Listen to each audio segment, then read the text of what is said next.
আসসালামু আলাইকুম। আপনাদের আমন্ত্রণ জানাবো আইডেস্কে। শুরুতেই জানাবো শিরোনাম। পুরোদমে পাক ভারত যুদ্ধ চলছে, আর এই মুহূর্তে আমাদের হাতে এসে পৌঁছেছে যুদ্ধের সব থেকে তাজা কিছু আপডেট সংবাদ। প্রথমেই জানাবো, যুদ্ধ অবস্থার মধ্যে পাকিস্তানের পক্ষে বার্তা দিলেন এরদোয়ান। পেহেলগামে হামলার প্রতিশোধ হিসেবে ভারতের বিমান হামলাকে কেন্দ্র করে দুই দেশের মধ্যে যুদ্ধ পরিস্থিতি তৈরি হয়েছে। এরই মাঝে এবার পাকিস্তানের পক্ষ নিয়ে ভারতকে বার্তা দিলেন তুরস্কের প্রেসিডেন্ট রিসেপ তাইপ এরদোয়ান। এরপর জানাবো, হামলার শঙ্কায় ভারতের রাজধানীতে উচ্চ সতর্কতা জারি। পেহেলগামে হামলা জেরে ভারত পাকিস্তানের উত্তেজনা ক্রমশই সরাসরি যুদ্ধের দিকে মোড় নিচ্ছে। গত মধ্যরাতে পাকিস্তানের বিভিন্ন এলাকায় হামলার পর এই যুদ্ধ পরিস্থিতি আরও ব্যাপক হারে বেড়েছে, জন্য দিল্লিতে উচ্চ সতর্কতা জারি করা হয়েছে। এদিকে ভারত পাকিস্তানের যুদ্ধ বিমানের সংঘর্ষ পর্যবেক্ষণ করবে বৈশ্বিক সামরিক বাহিনী। চীনা নির্মিত পাকিস্তানি জেট এবং ফ্রান্স নির্মিত ভারতীয় রাফাল যুদ্ধ বিমানের মধ্যে লড়াই বৈশ্বিক সামরিক বাহিনী গভীরভাবে পর্যবেক্ষণ করবে। এটি ভবিষ্যৎ সংঘাতের ক্ষেত্রে এক সুবিধাজনক দিক হতে পারে বলে ধারণা করা হচ্ছে। এবারে জানাবো, ভারত পাকিস্তান সংঘাত নান অব আওয়ার বিজনেস, বললেন মার্কিন ভাইস প্রেসিডেন্ট। ভারতের বিমান হামলার পর থেকে দক্ষিণ এশিয়ার পারমাণবিক অস্ত্রধারী দুই দেশ ভারত ও পাকিস্তানের মধ্যে চরম উত্তেজনা বিরাজ করছে। তবে এ বিষয়ে যুক্তরাষ্ট্র জানিয়েছে, তাদের যুদ্ধ তাদের ব্যাপার, এ বিষয়ে আমাদের কিছু বলার নেই। প্রিয় দর্শক, এতক্ষণ শুনছিলেন সংবাদ শিরোনাম, এবারে বিস্তারিত। তবে তার আগে বন্ধুরা, অনুরোধ থাকবে সংবাদটিতে একটি লাইক দিন। এই চ্যানেলে আপনি নতুন হয়ে থাকলে আমাদের সংবাদটি দেখতে দেখতে চ্যানেলটি সাবস্ক্রাইব করে রাখুন। কমেন্ট করে বন্ধুরা আপনার মূল্যবান মতামত জানিয়ে দিন আপনি বিশ্বের কোন দেশ থেকে বা বাংলাদেশের কোন স্থান থেকে আমাদের সংবাদটি দেখছেন এবং শুনছেন। আর বন্ধুরা, ভারত পাকিস্তান যুদ্ধে আপনি কোন দেশকে সমর্থন করেন কমেন্ট করে জানিয়ে দিন। এবারে বিস্তারিত। যুদ্ধ অবস্থার মধ্যে পাকিস্তানের পক্ষে যে বার্তা দিলেন এরদোয়ান। পেহেলগামে হামলার প্রতিশোধ হিসেবে ভারতে বিমান হামলাকে কেন্দ্র করে যুদ্ধ পরিস্থিতি বিরাজ করছে পাকিস্তান ও ভারতের মধ্যে। ওই বিমান হামলায় পাকিস্তানের অন্তত ৩১ জন নিহত, ৫০ জন আহত হয়েছে। এমন পরিস্থিতিতে মুখ খুলেছেন তুরস্কের প্রেসিডেন্ট রিসেপ তাইপ এরদোয়ান। আর সামাজিক যোগাযোগ মাধ্যম টুইটারে দেয়া পোস্টে ভারত ও পাকিস্তানের মধ্যে ক্রমবর্ধমান উত্তেজনা নিয়ে উদ্বেগ প্রকাশ করেছেন তিনি বলেন, আমরা উদ্বিগ্ন যে পাকিস্তান ও ভারতের মধ্যে উত্তেজনা প্রকাশ্যে সংঘাতে পরিণত হতে পারে। পাকিস্তানের প্রতি তার সমর্থন প্রকাশ করে তুর্কি প্রেসিডেন্ট বলেন, আমি আমাদের প্রাণ হারানো ভাইদের জন্য আল্লাহর রহমত প্রার্থনা করছি এবং আমি পাকিস্তানের ভ্রাতৃপ্রতিম জনগণ এবং সরকারের প্রতি আমার সমবেদনা জানাচ্ছি। তুর্কি নেতা আরও উল্লেখ করে বলেছেন, পরিস্থিতি নিয়ে আলোচনা করার জন্য তিনি বৃহস্পতিবার পাকিস্তানের প্রধানমন্ত্রী শাহবাজ শরীফের সঙ্গে ফোনে কথা বলেছেন। তিনি ভারতের অধিকৃত জম্মু কাশ্মীরে IIOJ-কে সাম্প্রতিক সন্ত্রাসী হামলার একটি স্বাধীন আন্তর্জাতিক তদন্তের জন্য ইসলামাবাদের প্রস্তাবের প্রশংসা করেছেন। পাশাপাশি এটিকে একটি মূল্যবান পদক্ষেপ হিসেবে বর্ণনা করেছেন। তিনি আরও বলেছেন, যেখান থেকে আর ফিরে আসার সম্ভাবনা নেই, পরিস্থিতি এমন এক পর্যায়ে পৌঁছানোর আগেই উত্তেজনা কমাতে এবং সংলাপের পথ খোলার জন্য তুরস্ক যথাসাধ্য চেষ্টা করছে।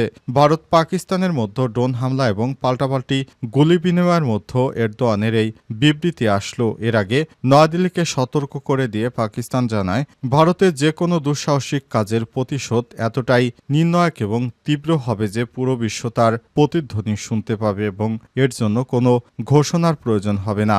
ইসলামাবাদ জানিয়েছে, মসজিদ থেকে জলবিদ্যুৎ প্রকল্প পর্যন্ত মোট ৬টি পাকিস্তানি স্থান লক্ষ্যবস্তু করে গত মধ্যরাতে হামলা চালিয়েছে ভারত। পাঞ্জাবের আহমেদপুর, পূর্ব মুরিদকে শিয়ালকোট এবং শক্করগড় এবং আজাদ কাশ্মীরের মুজাফফরাবাদ ও কোটলিতে ভারত বিনা উস্কানিতে কৌশলে হামলা চালালে শিশুসহ কমপক্ষে ৩১ জন বেসামরিক ব্যক্তি নিহত এবং ৫৭ জন আহত হয়। প্রতিশোধ হিসেবে ভারতের ৫টি রাফাল যুদ্ধ বিমান ভূপাতিত করেছে পাকিস্তানের যোদ্ধারা। হামলার শঙ্কায় ভারতের রাজধানীতে উচ্চ সতর্কতা জারি। পেহেলগামে হামলার জেরে ভারত পাকিস্তান উত্তেজনা ক্রমশই সরাসরি যুদ্ধের দিকে মোড় নিচ্ছে। গত মঙ্গলবার 6 মে মধ্যরাতে পাকিস্তানে ভারতের ক্ষেপণাস্ত্র হামলার পর দুই পক্ষের মধ্যে পাল্টাপাল্টি হামলা চলছে। একে অপরের দিকে ড্রোন এবং গুলি ছুড়ছে ভারত পাকিস্তান। এমন পরিস্থিতিতে বড় ধরনের হামলার শঙ্কায় সীমান্ত এলাকায় সতর্কতা জারির পর রাজধানী নয়াদিল্লিতে উচ্চ সতর্কতা জারি করেছে ভারত। জানা গেছে, ভারতের হিমাচল, পাঞ্জাব, জম্মু ও কাশ্মীর, লাদাখ, গুজরাট, রাজস্থানে 24টি বিমানবন্দর বেসামরিক চলাচলের জন্য বন্ধ করে দেওয়া হয়েছে। পাশাপাশি দেশের সকল বিমান সংস্থা বিমানবন্দরকে নিরাপত্তায় চলাচলের জন্য জোরদার নির্দেশনা দেওয়া হয়েছে। ভারতীয় সংবাদ মাধ্যম এনডিটিভির খবরে বলা হয়েছে, দুই পক্ষের ক্রমশ এই উত্তেজনা বৃদ্ধির মধ্যে ভারতের দিল্লিতে উচ্চ সতর্কতা জারির পাশাপাশি বাড়ানো হয়েছে নিরাপত্তা। একই সঙ্গে সরকারি কর্মচারীদের ছুটি বাতিল করা হয়েছে। দিল্লির এই ঐতিহাসিক যুদ্ধ স্মারক ইন্ডিয়া গেট থেকে চলে যেতে হয়েছে পর্যটকদের। সীমান্তে যুদ্ধাবস্থা চরমে পৌঁছানোর কারণে সরিয়ে নেওয়া হয়েছে ভারতের আখনুর অঞ্চলের শত শত বাসিন্দাকে। আন্তর্জাতিক গণমাধ্যমের খবরে বলা হয়েছে, স্থানীয় সময় বৃহস্পতিবার রাতে জম্মু কাশ্মীর সীমান্তে ড্রোন হামলা চালিয়ে পাকিস্তান, যার মধ্যে ছিল জম্মুর সটওয়ারি বিমান ঘাঁটিও। পাকিস্তানের নিক্ষেপ করা অন্তত 8টি ক্ষেপণাস্ত্র প্রতিহতের দাবি করেছে ভারতের প্রতিরক্ষা বাহিনী।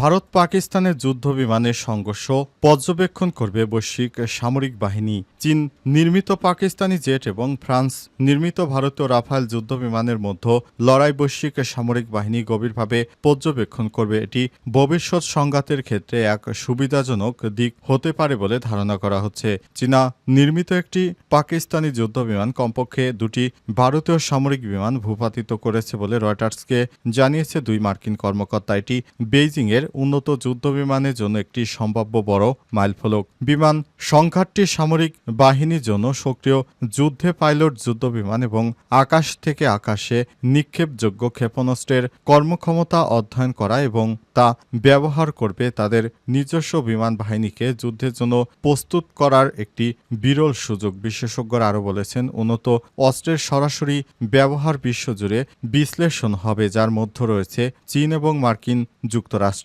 উভয় দেশই তাইওয়ানের উপর বৃহত্তম ইন্দো প্রশান্ত মহাসাগরীয় অঞ্চলে সম্ভাব্য সংঘাতের জন্য প্রস্তুতি নিচ্ছে। নাম না প্রকাশ করা সত্ত্বে একটি মার্কিন কর্মকর্তা রয়টার্সকে বলেছেন, পাকিস্তান ভারতীয় যুদ্ধ বিমানের বিরুদ্ধে আকাশ থেকে আকাশে ক্ষেপণাস্ত্র নিক্ষেপ করার জন্য চীনা নির্মিত জে-10 বিমান ব্যবহার করেছে বলে আমরা আত্মবিশ্বাসী। ইউরোপ গ্রুপ এমবিডি এর উৎপাদিত রাডার নির্দেশিত আকাশ থেকে আকাশে নিক্ষেপণযোগ্য ক্ষেপণাস্ত্র মেটিওর বিরুদ্ধে চীনের PL-15 এয়ার টু এয়ার ক্ষেপণাস্ত্রের কার্যকারিতার উপর সামাজিক যোগাযোগ মাধ্যমে একাধিক পোস্ট করা হয়েছে। তবে অস্ত্রগুলো ব্যবহার করা হয়েছে কিনা তা এখনও কোনো আনুষ্ঠানিক নিশ্চিতকরণ পাওয়া যায়নি। আওয়ামী লীগ নিষিদ্ধের দাবিতে সমাবেশে যোগ দিচ্ছেন আন্দোলনকারীরা। আওয়ামী লীগ নিষিদ্ধের দাবিতে আজ শুক্রবার জুমার নামাজের পর বড় জমায়েতের ডাক দিয়েছে জাতীয় নাগরিক পার্টি। দুপুর 12টার পর যমুনার সামনে থেকে এসে আন্দোলনকারীরা মঞ্চের সামনে অবস্থান নিতে শুরু করে। বড় জমায়েতের লক্ষ্যে সমাবেশের জন্য ট্রাক নিয়ে মঞ্চ তৈরি করা হয়েছে। প্রধান উপদেষ্টার বাসভবন যমুনার পূর্ব পাশে ফোয়ারার সামনে তৈরি করা মঞ্চের আশপাশে অবস্থান নিয়েছেন তারা। এদিকে হোটেল ইন্টারকন্টিনেন্টালের রাস্তার দিক থেকে কাকরাইল মসজিদের দিকে রাস্তায় পুলিশ ব্যারিকেড বসে যান চলাচল বন্ধ করে রেখেছে। আওয়ামী লীগ নিষিদ্ধের দাবি জানিয়ে গতকাল রাত থেকে অন্তর্বর্তীকালীন সরকারের প্রধান উপদেষ্টার বাসভবন যমুনার সামনে জড়ো হতে থাকে সাধারণ মানুষ। তাদের একটাই কথা যে আওয়ামী লীগকে নিষিদ্ধ করতে হবে। আওয়ামী লীগকে নিষিদ্ধ না করা পর্যন্ত তাদের এই আন্দোলন থামবে না। যতক্ষণ পর্যন্ত আওয়ামী লীগ বাংলাদেশ থেকে ব্যান করা হবে না, ততক্ষণ পর্যন্ত জুলাই আন্দোলনে যারা অংশগ্রহণ করেছে তারা দেশে এবং মাঠের থেকে উঠবে না। তারা সরাসরি এই ধরনের সতর্কতামূলক বক্তব্য দিচ্ছে সরকারকে যে অন্তর্বর্তীকালীন সরকার দীর্ঘ এতদিন ধরে ক্ষমতায় থাকার পরও এখনও আওয়ামী লীগকে নিষিদ্ধ করা হয়নি। এটি অত্যন্ত দুর্ভাগ্যজনক। আওয়ামী লীগকে নিষিদ্ধের জন্য সরাসরি অন্তর্বর্তীকালীন সরকারকে দায়ী করেছে তারা জানিয়েছে আওয়ামী লীগকে নিষিদ্ধ করার জন্য অন্তর্বর্তীকালীন সরকার যে গড়িমসি করছে এটি কোনোভাবেই গ্রহণযোগ্য যোগ্য না। আমাদের একটাই দাবি, সেটি হচ্ছে আওয়ামী লীগকে ব্যান করতে হবে। আওয়ামী লীগকে ব্যান না করা পর্যন্ত আমরা ঘরে ফিরব না। তাই জুম্মার নামাজের পর সেখানে বড় ধরনের সমাবেশের প্রস্তুতি নিচ্ছে শিক্ষার্থীরা এবং সঙ্গে রয়েছে বাংলাদেশ জামাত ইসলামের নেতাকর্মীরা। তারা গত রাত থেকেই আওয়ামী লীগ নিষিদ্ধের দাবিতে ব্যাপক সমাবেশের প্রস্তুতি নিয়ে তারা মাঠে নামে।